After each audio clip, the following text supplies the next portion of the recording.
요즘 들어 이유 없이 마음이 허하고 몸이 더 피곤하지 않으신가요? 누구에게 전화를 걸까 하다가 그냥 다음 날로 미뤄본 적도 있으실 겁니다. 사람을 만나기도 귀찮고 괜히 대화가 부담스러워질 때가 있습니다. 그냥 혼자 있는 게 편하다고 스스로를 달래지만 사실은 그 혼자 있음이 우리 몸을 병들게 하고 있습니다. 외로움은 단순한 감정이 아닙니다. 세계보건기구 WHO는 외로움을 21세기 신종질병으로 분류했습니다. 하버드 대학교의 장기 연구에서는 외로움이 흡연보다 수명을 더 단축시킨다는 결과도 나왔습니다. 담배는 폐를 공격하지만 외로움은 온몸을 천천히 무너뜨립니다. 혈압이 오르고 면역이 떨어지고 심장박동이 불규칙해지며 기억력까지 흐려집니다. 더 무서운 건 이 모든 변화가 몸속에서 조용히 일어난다는 점입니다. 그래서 대부분의 사람은 자신이 아프다는 걸 알아차리지 못합니다. 오늘은 이 이야기를 하려 합니다. 외로움이 우리 몸을 어떻게 병들게 하는지, 그리고 그 병을 어떻게 치료할 수 있는지를요. 앞으로도 여러분의 건강을 마음부터 챙길 수 있도록 돕겠습니다. 구독과 좋아요, 알림 설정 부탁드립니다. 이건 단순한 영상이 아니라 당신이 혼자가 아니라는 신호이기도 합니다. 조용히 앉아 있는데 괜히 가슴이 답답하고 손끝이 차가워질 때가 있습니다. 이유 없이 피로하고 집중이 안 되는데 특별한 병은 없을 때도 있죠. 이럴 때 대부분은 요즘 스트레스가 좀 쌓였나 보다 하고 넘깁니다. 하지만 그 스트레스의 근원이 외로움이라면 이야기가 달라집니다. 외로움을 느끼면 뇌는 그것을 위험 신호로 받아들입니다. 사람과의 연결이 끊기면 뇌는 마치 숲속에서 혼자 떨어진 동물처럼 반응합니다. 그때 우리 몸은 생존 모드로 바뀌면서 스트레스 호르몬 코르티솔을 쏟아냅니다. 코르티솔은 원래 급할 때 잠시 분비되어 몸을 보호하는 역할을 합니다. 하지만 외로움이 길어지면 이 호르몬이 하루 종일 높게 유지됩니다. 그 결과 면역세포가 과잉 반응을 일으키고 우리 몸 안에서는 만성염증이 시작됩니다. 이건 단순한 비유가 아닙니다. 실제로 하버드 의대 연구에 따르면 외로움을 오래 겪은 사람들의 혈액에서는 염증 지표인 CRP, 즉 C리액티브 단백질 수치가 사회적 관계가 활발한 사람보다 약 2배 높았습니다. 몸은 감정의 변화를 기억하고 피 속의 염증으로 표현한 겁니다. 그 염증은 혈관벽을 조금씩 손상시키고 혈압을 높이며 혈당 조절 능력을 떨어뜨립니다. 결국 심혈관 질환, 당뇨, 뇌졸중 같은 병으로 이어질 가능성이 높아집니다.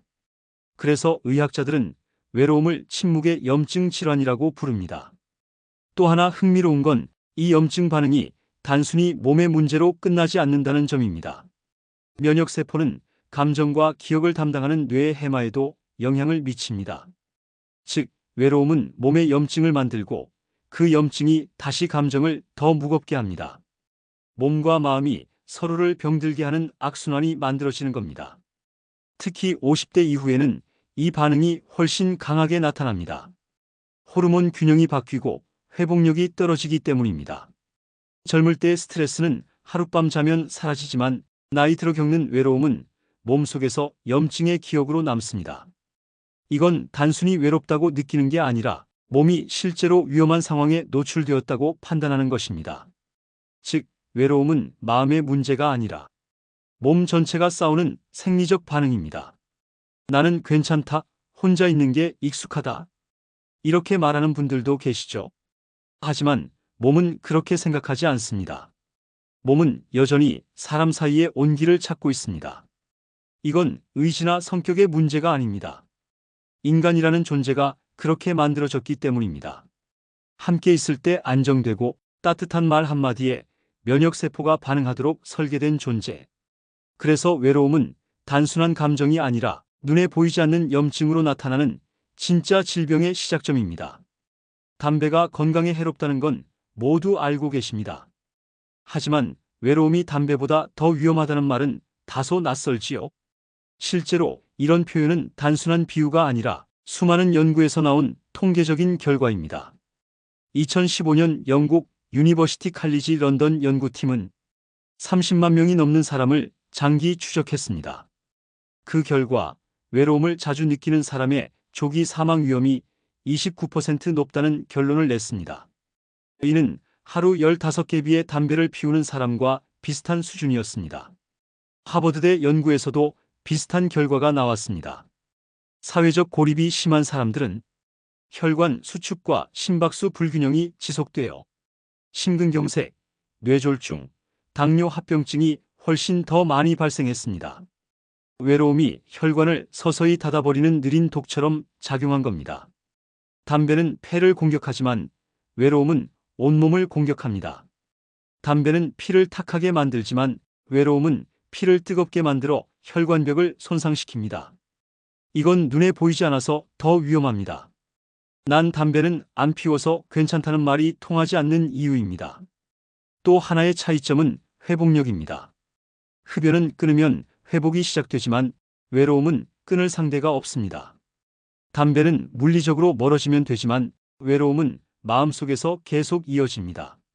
그래서 전문가들은 외로움은 가장 오래 남는 중독이라고 부릅니다. 실제로 미국 노스캐롤라이나대 연구에서 친구, 가족, 이웃 등 관계망이 약한 사람의 생존율이 흡연자보다 낮았다는 데이터도 있습니다. 흡연보다 무서운 건 관계의 단절이라는 이야기입니다. 왜 이렇게까지 위험할까요? 그 이유는 외로움이 신체의 경보 장치를 끊임없이 울리기 때문입니다. 뇌는 혼자 있을 때 생존 위협을 느끼고 혈관을 수축시키며 심장을 빠르게 뛰게 합니다. 그 상태가 오래 지속되면 몸은 스스로를 갉아먹게 됩니다. 특히 50대 이후에는 이 반응이 훨씬 심해집니다. 젊을 때보다 혈관이 딱딱하고 회복이 느리기 때문입니다. 그래서 같은 외로움이라도 연령이 높을수록 피해가 더 큽니다. 한 가지 더 주목해야 할 점이 있습니다. 외로움이 장기화되면 면역력에도 직접적인 타격을 줍니다. 몸이 스트레스 상태로 고착되어 감기, 대상포진, 암 등 면역 관련 질환이 더 자주 생깁니다. 이쯤 되면 질문이 생깁니다. 그럼 외로움을 어떻게 줄일 수 있을까? 이건 단순히 사람을 많이 만나라는 말로 해결되지 않습니다. 외로움을 줄이는 첫걸음은 연결의 질을 회복하는 겁니다. 많이 아는 게 아니라 진심으로 나를 아는 사람 한 명이 중요합니다. 의학적으로 보면 외로움은 흡연보다 위험하고 스트레스보다 오래가며 당뇨보다 조용히 퍼지는 질병입니다. 그래서 오늘부터는 건강검진뿐 아니라 관계검진도 함께 하셔야 합니다. 내 옆에 누가 있는가? 그 질문 하나가 수명을 바꾸기도 합니다. 사람의 뇌는 생각보다 외로움에 아주 민감합니다. 누군가와 대화하거나 웃을 때 뇌에서는 도파민과 옥시토신 같은 관계 호르몬이 분비됩니다. 이 호르몬들은 뇌세포의 연결을 단단하게 유지시켜 줍니다. 그런데 외로움이 길어지면 이 호르몬의 분비가 급격히 줄어듭니다. 뇌는 자극이 없다고 판단하고 에너지를 절약하기 위해 일부 기능을 스스로 꺼버립니다. 이때 가장 먼저 영향을 받는 부분이 바로 해마와 전두엽입니다. 해마는 기억을 저장하고 새로운 정보를 배우는 역할을 합니다. 전두엽은 판단과 계획, 감정 조절을 담당하죠. 외로움이 지속되면 이 두 부위의 연결 회로가 약해집니다. 실제로 MRI 연구에서 사회적으로 고립된 사람의 해마 부피가 그렇지 않은 사람보다 약 15% 작았다는 결과가 있습니다. 기억력이 떨어지고 판단이 흐려지고 감정 기복이 심해지는 이유가 바로 여기에 있습니다.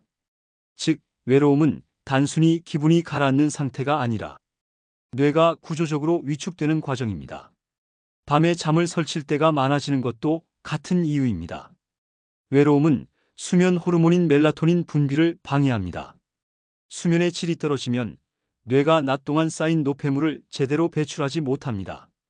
그 결과 기억력과 집중력이 떨어지고 치매와 같은 퇴행성 변화가 빨라집니다.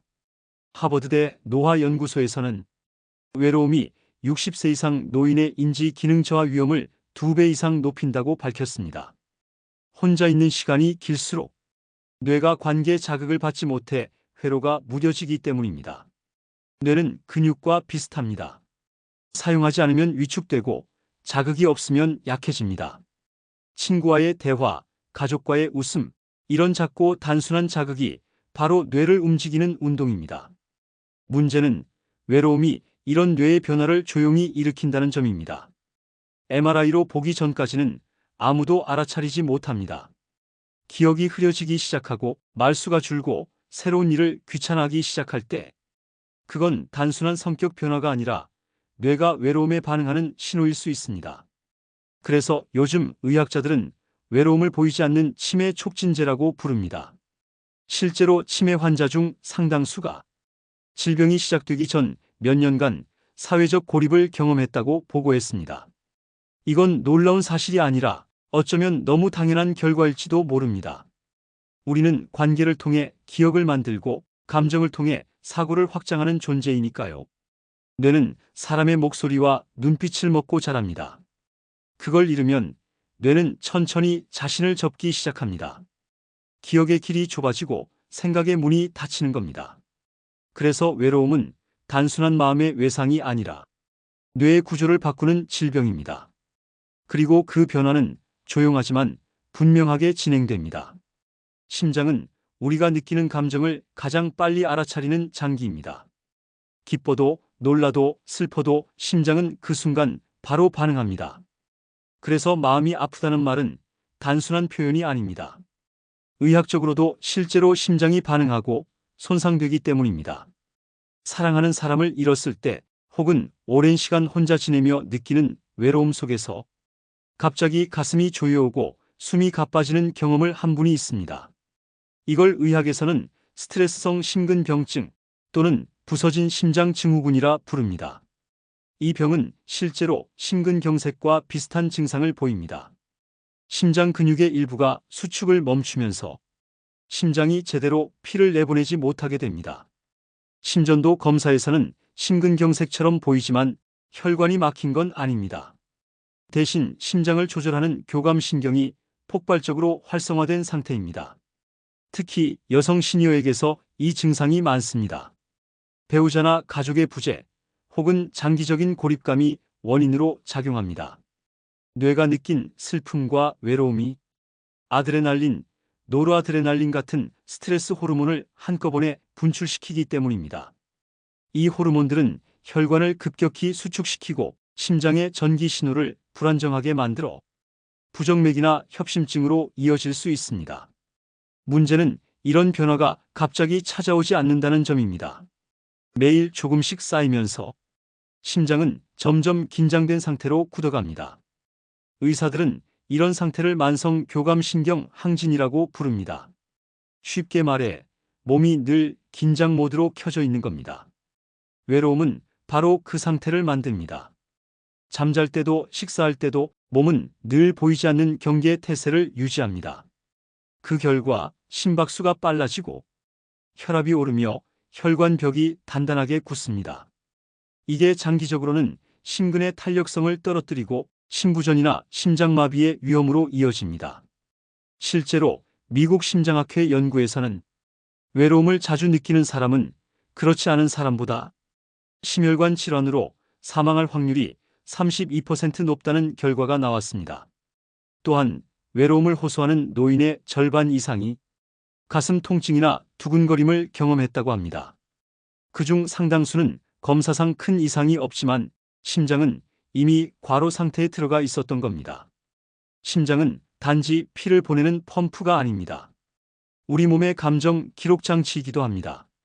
기쁨을 느낄 때 심장은 확장되고 두려움이나 분노, 외로움을 느낄 때는 수축합니다. 그런 상태가 오래가면 심장은 작고 단단한 주먹처럼 굳어갑니다. 그래서 마음이 답답하다는 표현은 정확한 말입니다. 그건 단순한 기분이 아니라 심장이 실제로 수축하며 산소 공급이 줄어드는 생리적 반응입니다. 이런 상태를 풀어주는 건 약이 아니라 온기입니다.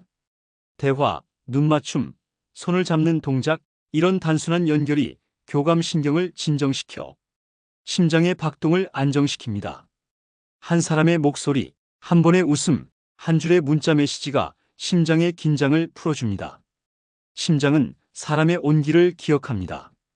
그리고 그 기억이 가장 강력한 치료제입니다.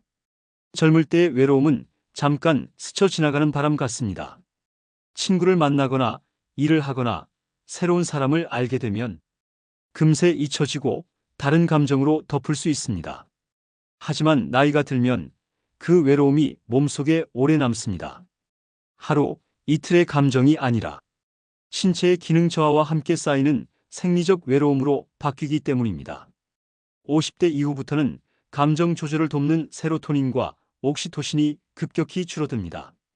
이 두 호르몬은 관계에서 안정감과 즐거움을 느끼게 하는 물질입니다. 그 양이 줄면 사람을 만나도 예전처럼 따뜻한 감정을 느끼기 어렵습니다.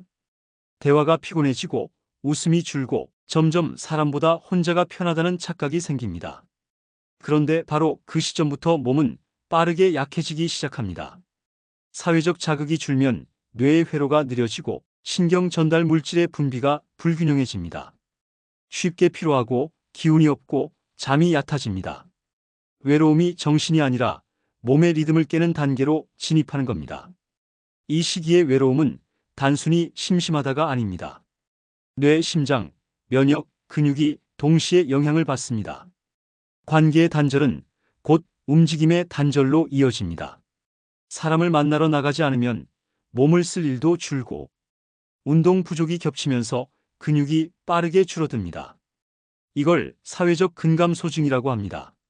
근육이 줄면 혈당이 쉽게 올라가고 혈관 건강이 악화되며 조금만 아파도 회복이 더딥니다.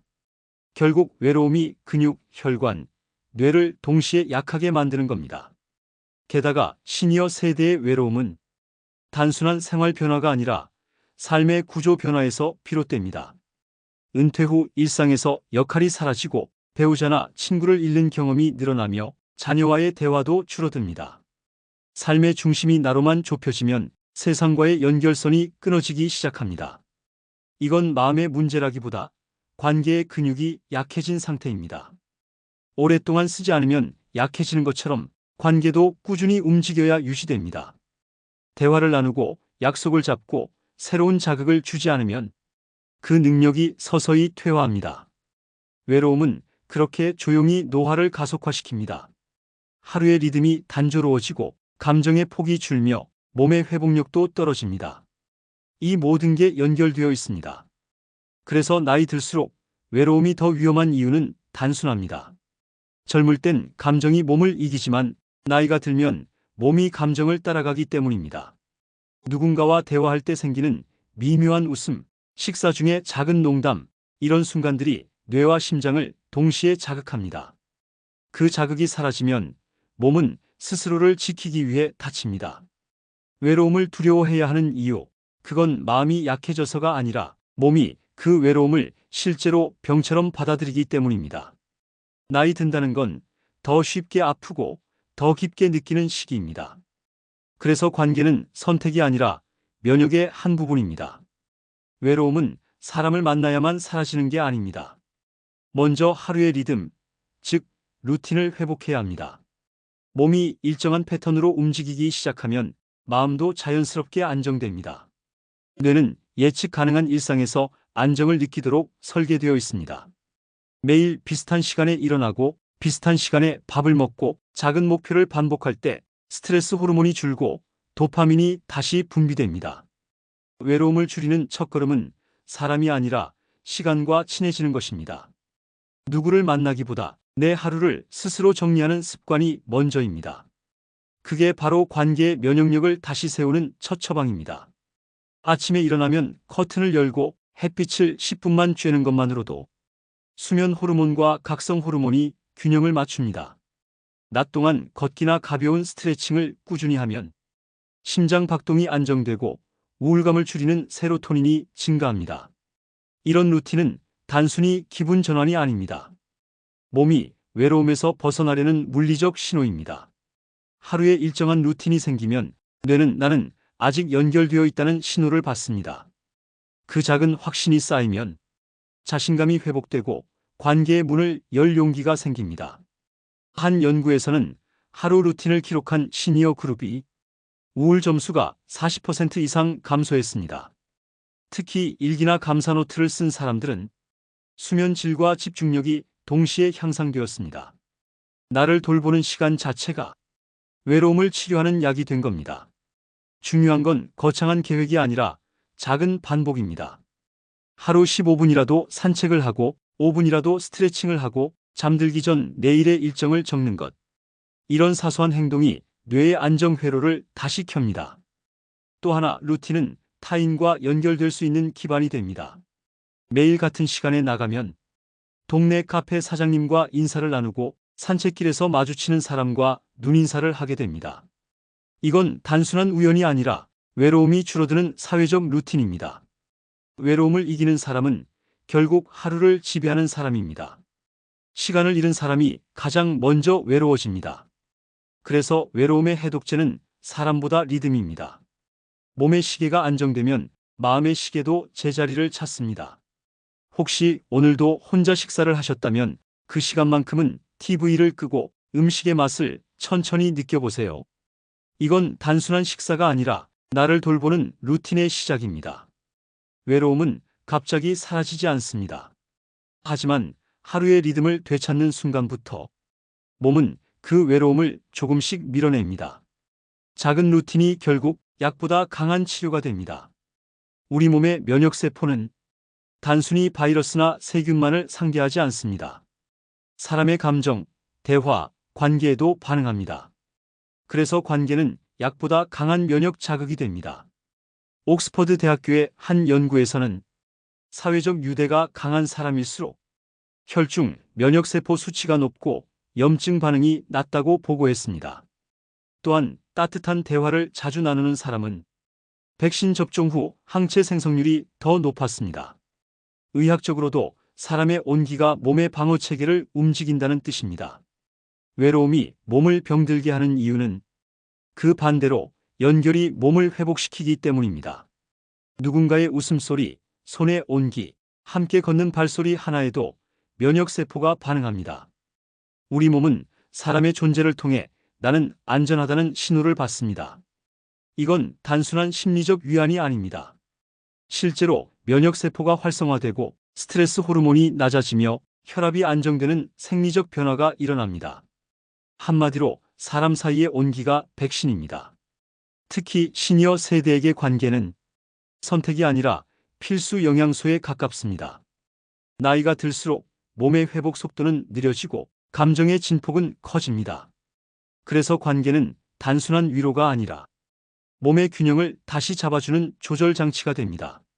누군가와 식사를 함께하고 같은 공간에서 같은 이야기를 나누는 것. 그 단순한 행동이 뇌의 해마를 자극하고 심장의 리듬을 안정시키며 면역세포의 활동을 높입니다. 반대로 관계가 끊기면 면역도 혼자가 됩니다. 외부의 작은 자극에도 과도하게 반응하거나 아무 반응을 하지 못하기도 합니다. 이건 병에 잘 걸린다는 의미이기도 하지만 그보다 더 중요한 건 몸이 세상과의 연결을 잃었다는 신호입니다. 외로움을 이기는 힘은 결국 사람에게서 옵니다. 약보다 강한 처방은 관계입니다. 따뜻한 눈빛 하나, 짧은 안부 인사 한마디가 몸 전체를 변화시킵니다. 혹시 지금 머뭇거리는 분이 계신다면 오늘 하루 딱 한 사람에게 연락을 해보세요. 잘 지내시죠? 그 한 문장이 당신의 면역세포를 깨우는 첫걸음이 됩니다. 몸이 건강하려면 음식과 운동이 필요하듯 마음이 건강하려면 사람이 필요합니다. 관계의 온기가 바로 생명의 불씨입니다. 외로움을 이긴 사람은 병도 이깁니다. 그리고 그 변화는 언제나 연결에서 시작됩니다. 오늘은 외로움이 얼마나 몸을 병들게 하는지 이야기했습니다. 이제 우리는 외로움을 단순한 마음의 문제가 아니라 혈관을 조이고 뇌를 바꾸고 면역을 약하게 만드는 질병으로 이해해야 합니다. 외로움을 느낄 때 몸은 스스로를 지키려 하지만 그 과정에서 오히려 자신을 해칩니다. 스트레스 호르몬이 늘어나고 면역세포가 과도하게 반응하며 결국 몸속 염증이 쌓여갑니다. 하지만 희망은 분명히 있습니다. 외로움이 만들어낸 변화를 되돌리는 방법 역시 사람에게, 관계에, 그리고 하루의 리듬 속에 있기 때문입니다. 우리가 누군가에게 오늘 하루 어땠어요? 라고 묻는 그 짧은 한마디, 그게 바로 몸의 긴장을 풀고 심장의 리듬을 안정시키는 첫 번째 처방입니다. 의학적으로도 관계는 최고의 면역제이고 사람의 온기는 가장 오래가는 치료제입니다. 혹시 지금 혼자 식사를 하고 계신 분이 있다면 그 시간을 부정적으로 생각하지 마세요. 오늘 내가 스스로를 챙겼다는 그 사실, 그게 이미 첫 번째 회복입니다. 그리고 내일은 그 식탁을 누군가와 나누면 됩니다. 대단한 약도 큰 돈도 필요하지 않습니다. 몸을 지키는 건 거창한 치료가 아니라 작은 대화, 따뜻한 웃음, 그리고 꾸준한 루틴입니다. 여러분, 외로움은 혼자서 이길 수 있는 병이 아닙니다. 하지만 누군가와 나누는 순간 이미 절반은 나은 겁니다. 건강은 몸의 문제이면서 동시에 마음의 언어입니다. 당신이 누군가의 목소리를 듣고 그 목소리에 답하는 그 순간 면역은 회복됩니다. 오늘 이야기가 마음속에 조금이라도 남으셨다면 좋아요와 구독으로 함께 해주세요. 이 채널은 단순한 건강 정보가 아니라 당신이 혼자가 아니라는 증거로 남길 곳입니다. 우리의 몸과 마음이 조금 더 따뜻해질 수 있도록 다음 시간에도 진심을 다해 준비하겠습니다.